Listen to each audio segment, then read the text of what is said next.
Get Ready With Me edisi nggak tahu mau ngapain. Nah, jadi di sini itu aku mau pergi, tapi temenin aku untuk bersiap-siap sambil kita cerita-cerita sedikit, guys. Jadi aku mau cerita dari aku kecil, tepatnya tuh aku umur 5 SD. Umur 5 SD, sorry, maksud aku kelas 5 SD sampai aku udah umur 20 tahun kayak gini. Nah, jadi dulu itu aku pernah tahu disuruh pidato untuk anak kelas 6 SD untuk cutting ya, lalu terus kata sekarang lah, supaya apa ya, supaya ya lebih emosional gitu kan, pidato untuk kakak kelas, kayak istilah tuh pesan-pesan dan kesan dari adik kelasnya gitu. Jadi aku pidato 2 orang, aku versi bahasa Indonesia dan kawanku versi bahasa Inggris.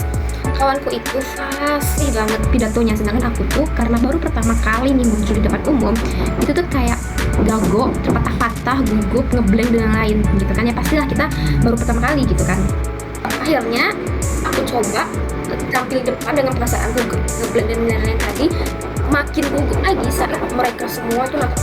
Ya pasti lo orang tampil pasti dikata dong, kita juga kayak gitu kan. Nah di situ aku bener-bener kayak nggak tahu harus bilang apa, yang penting udah siap nih, pidato udah selesai gitu. Nah saat itu juga setelah selesai, guru bilang, kok gugup banget sih, kelihatan dari cara megang mic itu tuh kayak tremor gitu.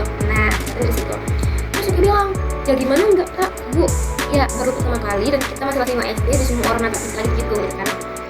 Terus akhirnya disuruh, sejak itu disuruh makin sering ikut tampil, katanya latihan biar nggak ini lagi, nggak gugup lagi kalau tampil di depan umum. Tapi waktu itu aku nggak mau, karena menurutku itu tuh nggak guna, karena aku orangnya awalnya itu memang malu-malu gitu. Jadi aku pikir ngapain sih tampil di depan umum gitu kan.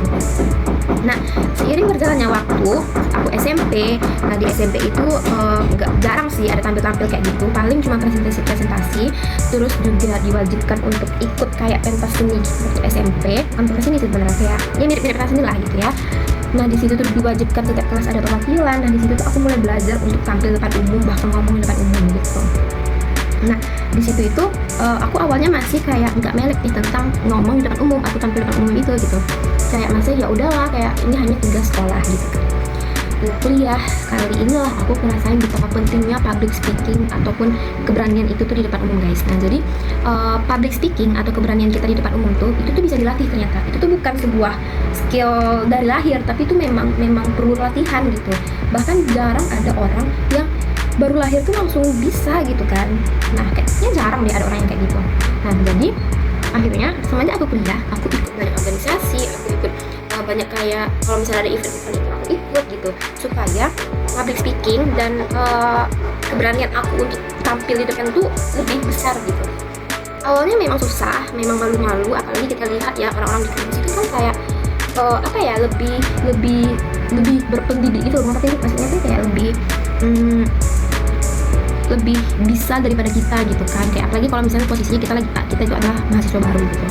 Nah pasti ada perasaan gugup, kita salah ngomong itu pasti ada gitu. Apalagi kalau misalkan kita disuruh menyampaikan pendapat.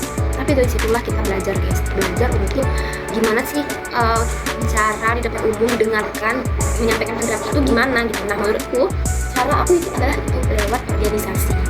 Jadi bagi kalian nih yang masih merasa kayak masih takut, malu, nggak apa-apa, itu sebuah perjalanan ya namanya gitu kan. Kayak nggak mungkin dong kita bisa baru pertama kali muncul langsung jadi superstar kan, enggak, pasti ada melalui tahap-tahapan jatuh bangunnya gitu kan. Kalau kataku sih coba aja gitu, mau 1000 pun kalian mencoba untuk tampil di depan umum, mau 100.000 pun, pokoknya coba aja sampai kalian bisa untuk ngomong depan umum lancar kayak gini, terus nggak ada sendat-sendat atau gimana. Oke, tetap jalani ya guys, karena itu emang benar-benar saya ilmu public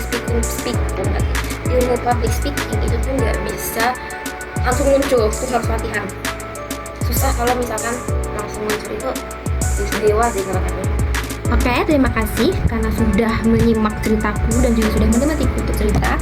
Semoga bagi kalian yang di luar sana yang masih bingung, masih public speakingnya masih kurang lancar dan masih malu-malu tampil di depan umum, latihan, dan latihan. Oke, tetap semangat anak muda Indonesia. Saya ucapkan terima kasih, mohon maaf, dan bye-bye.